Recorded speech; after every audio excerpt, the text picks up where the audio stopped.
Dear friends, ఈరోజు మనం హౌజా 250 what గురించి మాట్లాడుకుందాం. కస్టమర్ రిపోర్టింగ్ వచ్చేసి ఇది పొగలు వస్తుంది అని చెప్పారనమాట. సో ఏమిటి, ఎలాగ జరిగింది అని చెప్పేసి దీనిలో ఒకసారి డయాగ్నైజ్ చేస్తే ఒక్కసారి చూద్దాం. సో న్యాచురల్గా మనకి ఏదైనా సరే ఈ యాంప్లిఫైర్లో పొగలు రాకుండా ఉండాలి, లేదు అన్నీ ప్రొడక్టివ్గా ఉండాలి అంటే మనం చేయవలసింది వచ్చేసి ఈ కంపెనీ రికమెండ్ చేసింది ఇక్కడ 4 amp ఫీజ్ వేయాలి ఫ్రెండ్స్. సో దీనిలో 4 amp ఫీజు వేయాలి. సో 4 amp ఉందా ఏముందా అని చెప్పేసి ఒకసారి చూద్దాం. సో దీనిలో వచ్చేసి దీనిలో మీకు అర్థం కావట్లేదు. యాక్చువల్గా ప్రాబ్లం ఏంటంటే దీనిలో 10 amp ఫీజు వేసారు ఫ్రెండ్స్. ఇది సో ఈ 10 amp ఫీజు అసలు వేయకూడదు. ఎప్పుడైనా సరే ఈ యాంప్లిఫైరు ట్రిప్పింగ్ అవ్వాలి. ట్రిప్పింగ్ అనేది సెన్సిటివ్ పార్ట్. ఇక్కడ ట్రిప్పింగ్ అనేది ఇది అనమాట. సో ఇది సెన్సిటివ్. సో ఈ అవుట్పుట్ సెక్షన్లో కానీ ఇక్కడ లోడ్లో కానీ ఏదైనా ప్రాబ్లం ఉన్నప్పుడు ఫస్ట్ లెవెల్ మనకి ట్రిప్ అవ్వాలి ఫ్రెండ్స్. సో ఇది యాంపియర్ యొక్క రిక్వైర్డ్ యాంపియర్ కంటే కొంచెం ఇది సెన్సిటివ్గా ఉంటుంది. సో నెక్స్ట్ వచ్చేసి ఇది కూడా ట్రిప్ కాలేదు, మనం షార్ట్ చేసామంటే నెక్స్ట్ ఈ యాంప్లిఫైర్ మొత్తం మీద హెవీగా లోడ్ పడినప్పుడు మనకు జరగాల్సింది ఏంటంటే ఈ ఫీజు పోవాలి. సో ఈ ఫీజు పోవాలంటే వాడు రికమెండ్ చేసింది ఎంత, మనకు 4 amp రికమెండ్ చేశాడు. సో 4 amp రికమెండ్ చేస్తే దీనిలో మనకు వాళ్ళు వేసింది ఏంటి, 10 amp ఫీజు వేశారు. 10 amp ఫీజు అంటే దీనివల్ల మనకు డ్రాబ్యాక్స్ ఏమేమి వస్తాయంటే, సో ట్రాన్స్ఫార్మర్ కాలిపోతుంది, సో ఇది కాలిపోతుంది, ట్రాన్సిస్టర్లు కూడా పోతాయి అన్నమాట. సో ఎప్పుడు కూడా మనం దీన్ని 4 amp వేసుకోవాలి. 4 amp కూడా ఫాస్ట్ గ్లోయింగ్ వేసుకోవాలన్నమాట. సో అది వేసుకుంటే చాలా మంచిది. తర్వాత నెక్స్ట్ స్టెప్, సో ఇదైతే ప్రస్తుతానికి ఉంచుదాము, అంటే నేను మారుస్తానులే, కానీ ప్రస్తుతానికి దీని గురించి ఇప్పుడు మనం ఒకటైతే డయాగ్నోస్ చేసాం కాబట్టి దీని గురించి తర్వాత మాట్లాడతాను నేను. తర్వాత నెక్స్ట్ ప్రాబ్లం ఏమున్నదంటే, సో మీ ప్రొడక్షన్ ఇది సెన్సిటివ్ ప్రొడక్షన్ అన్నాను, యాంప్లిఫైర్ మొత్తం మీద కూడాను ఇది సెన్సిటివ్ ప్రొడక్షన్ అనమాట. సో ఈ ప్రొడక్షన్లో వీళ్ళు చేసింది ఏంటంటే, మీరు ఒకసారి చూడండి, ఈ సందులో నుంచి ఓపెన్ చేస్తాను, ఒకసారి చూదురుగానండి, ఒకసారి చూడండి. దీనిలో వచ్చేసి ఒకసారి అబ్జర్వ్ చేయండి మీరు, ఇది ఉన్న చూసారా, ఈ పైన ఇది షంట్ అంటారు అనమాట. సో యాక్చువల్గా ఎంతైతే యాంపియర్ తీసుకోవాల్సిన దానికంటే ఎక్కువ పెట్టారు. సో ఇది ఒక ప్రాబ్లం. సో పొగలు రావడానికి కారణం యాక్చువల్గా ఏంటంటే ఎప్పుడు కూడా ప్రొటెక్టివ్ మోడ్లోనే ఉండాలి. సో దీన్ని తీసేయాలన్నమాట.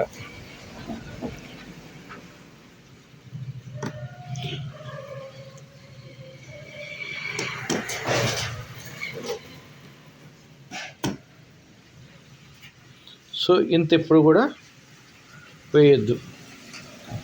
నెక్స్ట్ వచ్చేసి సో బ్రిడ్జ్ రెక్టిఫైర్ బాగుంది లేదు అని చెప్పేసి ఒకసారి చూద్దాం.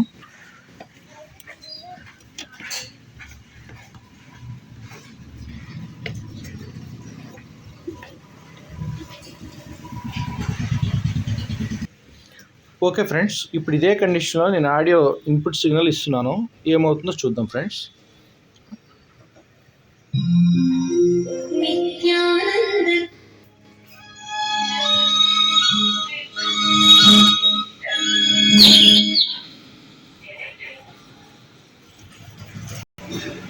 ఓకే ఫ్రెండ్స్, ఇది వర్క్ అవుతున్నది. సో పొగలు వచ్చింది అని చెప్పినప్పటికీ వర్క్ అవుతున్నది. కానీ యాక్చువల్గా జరిగినది ఏంటంటే దీనిలో ప్రాబ్లం టెక్నికల్గా, సో మీకు ఇక్కడ వచ్చేసి 10 amp ఫీజు వేశారు. 10 amp ఫీజు అసలు వేయకూడదు, ఏది బ్యాక్ సైడ్, ఏది ప్రైమరీ ఇన్పుట్లో. సో మీకు దీని క్యాలిక్యులేషన్ ఎలా అంటే, వాడిచ్చింది 4 amps అంటే మీకు ఒకటే గుర్తుపెట్టుకోండి. సో మనకు 220 volts అని చెప్పేసి అనుకున్నాం అనుకోండి, 220 volts అంటే 1 amp అంటే 220 volts అంటే 250 watt కింద లెక్క.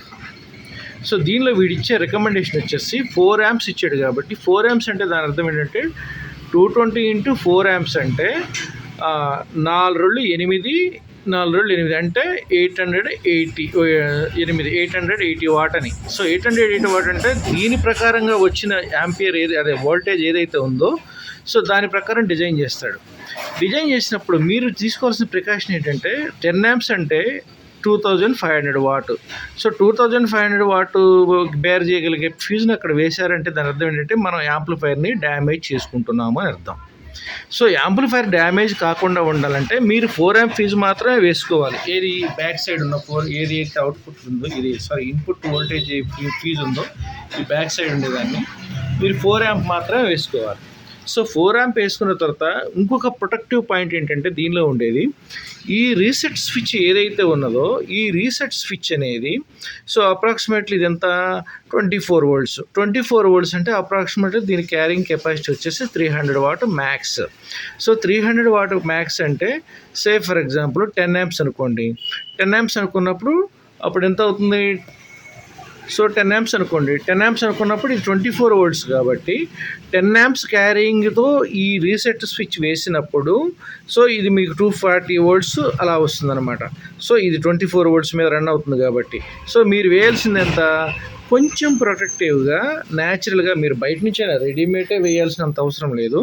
సో దీనికి వచ్చేసి 12 యాంప్ క్యారింగ్ కెపాసిటీతో రీసెట్ స్విచ్ చేసుకుంటే సరిపోతుంది. సో 12 యాంప్ క్యారింగ్తో రీసెట్ స్విచ్ చేసుకున్నప్పుడు సో దీనిలో వచ్చేసి ప్రాబ్లం ఏంటంటే మీరు 12 యాంప్స్ తీసుకున్నప్పుడు ఇంచుమించుగా 300 వాట్ వస్తుందన్నమాట. 300 వాట్తో మీకు ఎటువంటి డ్యామేజెస్ కూడా కాకుండా ఇది ట్రిప్ అయిపోతుంది. సో రీసెట్ గురించి అయితే మీకు అర్థమైంది కదా ఫ్రెండ్స్. సో ఇది వచ్చేసి మీరు 10 యాంప్ లేదా 12 యాంప్ మ్యాక్స్ అంతవరకు అంటే ఎక్కువ అయితే వాడుకోకూడదు. దీన్ని ఓన్గా కూడా డిజైన్ చేసుకోవచ్చు. మీరు ఉన్నదే వేయాలంత ఇదైతే లేదు. సో దీని క్యారింగ్ కెపాసిటీ 12 యాంప్తోనే చేసుకోవాలన్నమాట. అప్పుడు మీకు కరెక్ట్గా రిలీజ్ అవుతుంది. సో ఇక్కడ ఏదన్నా ప్రాబ్లం ఉన్నా కూడా ఇది ట్రిప్ అయిపోతుంది. సో ఇది కూడా ట్రిప్ అవ్వలేదు అనుకున్నప్పుడు మనకి బ్యాక్ సైడ్ ఫీజు పోవాలా, కానీ 10 యాంప్ వేసారు కాబట్టి బ్యాక్ సైడ్ ఫీజు కూడా పోదు. సో అందువల్ల మీకు వచ్చే డిసడ్వాంటేజెస్ ఏంటంటే ఎప్పుడైనా సరే యాంప్లిఫైర్ని మీరు ఎప్పుడు కూడా ప్రొటెక్టివ్గా పెట్టుకోవాలంటే యాజ్ పర్ నామ్స్ అది 4 యాంప్స్ ఉండాలి. ఏది ఇన్పుట్ 220 వోల్ట్స్ వచ్చే దగ్గర దాన్ని ఏమంటారు 4 యాంప్స్ పెట్టుకుంటే మీకు 300 వాట్కి కరెక్ట్గా స్టేబుల్గా ఉంటుంది, ఏమీ కాదు. ఇన్ కేస్ ఇది కూడా ట్రిప్ కానప్పుడు మీకు అది పాడైపోతుంది అనమాట. సో అందువల్ల మీకు ఈ ట్రాన్స్ఫార్మర్ డ్యామేజ్ కాదు, ఈ అవుట్పుట్ ట్రాన్సిస్టర్లు డ్యామేజ్ కావు, ఏవి కూడా డ్యామేజ్ కావు. సో లాంగ్ రన్ యాంప్లిఫైర్ నడుస్తుంది అనమాట. సో ఈ ప్రికాషన్ ప్రతి ఒక్కళ్ళు కూడా గుర్తుంచుకుని మరి మీ యాంప్లిఫైర్ కెపాసిటీని బట్టి మీరు ఇది గుర్తుంచుకుంటే మీ యాంప్లిఫైర్ని మీరు లాంగ్ రన్లో చేసుకోవచ్చు అనమాట. రెండవది మీరు వచ్చేసి ఎప్పుడైనా సరే పొగలు వస్తున్నాయి అన్నప్పుడు ఇమీడియట్గా దాన్ని ఏమంటారు టెన్షన్ పడద్దు. టెన్షన్ పడకుండా అప్పుడున్న పరిస్థితిని బట్టి మీరు మీ అందరికీ మీరు జస్టిఫై చేసుకుని సో లోడ్ తగ్గించుకోవడం. సే ఫర్ ఎగ్జాంపుల్ దీనిలో లైన్లు వేసినప్పుడు ఏం జరిగి ఉండొచ్చు, పొగ వచ్చిందంటే ఏదో ఒక ట్రాన్స్ఫార్మర్ అయితే షార్ట్ అయ్యి ఉండొచ్చు. షార్ట్ అవ్వడం వల్ల మీకు దీని మీద లోడ్ పడిపోయి అలాగే పొగలు వచ్చింది. సో అటువంటిప్పుడు మీరు ఏంటంటే ఏదైతే ట్రాన్స్ఫార్మర్ తీసేసినప్పుడు ఆటోమేటిక్గా మీకు వాల్యూమ్ కూడా ఇంక్రీజ్ అవుతుంది. సో అల్టిమేట్గా ఈ విధంగా జాగ్రత్త తీసుకుని మీ యాంప్లిఫైర్ని మీరు కాపాడుకోవచ్చు అనమాట. సో ఏది ఏమైనప్పటికీ దీనిలో వచ్చేసి ప్రాబ్లం అయితే ఏమీ లేదు. సో అవుట్పుట్లో ఏదైతే లైన్లు వాడి ఉంటారు కాబట్టి ఆ రోజున ఒక ట్రాన్స్ఫార్మర్ ఏదో షార్ట్ అయ్యి ఉంటుంది, అందువల్ల మీకు పొగలు వచ్చిందన్నమాట. ఇది జరిగింది. ఎప్పుడైనా సరే జాగ్రత్తగా ఉండండి ఫ్రెండ్స్. నేను చెప్పే క్యాలిక్యులేషన్ ప్రకారం మీరు నడిపించుకున్నట్లయితే మీ యాంప్లిఫైర్ లాంగ్ రన్ వస్తుంది. సో ఎటువంటి ప్రాబ్లం రాదు, హ్యాపీగా నడుస్తుంది అనమాట. సో నేను Ravi, KNB systems and service నుంచి మాట్లాడుతున్నాను. దీనిలో మనం ఎటువంటి షోల్డరింగ్ రాడ్ కూడా పెట్టలేదు. తర్వాత రీసెట్కి కూడాను వాళ్ళు ఏం చేశారు మీకు కింద చూపించాను కదా, దాన్ని ఏమంటారు అక్కడ షంట్ వేశారనమాట. ఆ షంట్ అలా వేసుకోకూడదు. సో ఇటువంటిది సో ఇంత దొడ్డుగా షంట్ వేస్తే ఎలాగ నడుస్తుంది చెప్పండి ఫ్రెండ్స్. సో లోడ్ ఎక్కువ అవుతుంది, ఆటోమేటిక్గా ఇంకేం డ్యామేజ్ అవుద్ది. నెక్స్ట్ వచ్చేసి అవుట్పుట్ ట్రాన్స్ఫార్మర్ డెడ్ అవ్వాలి, లేదంటే ట్రాన్సిస్టర్లు పోవాలి, ఇవి లేదంటే హెవీ హీట్ అవుతుంది. ఇది పరిస్థితి. సో ఇలాగ ఎప్పుడు కానివ్వకండి ఫ్రెండ్స్. ఏది ఉన్నా కూడా టెక్నికల్గా మీకు మీరు జస్టిఫై చేసుకున్నప్పుడు మీ యాంప్లిఫైర్ ఎప్పుడు కూడా లాంగ్ రన్ పనిచేస్తుంది. సో నేను Ravi, KNB systems and service నుంచి మాట్లాడుతున్నాను. నా ఎక్స్ప్లెనేషన్ మీకు నచ్చినట్లయితే లైక్ చేయండి, షేర్ చేయండి, సబ్స్క్రైబ్ చేయండి. Thank you friends.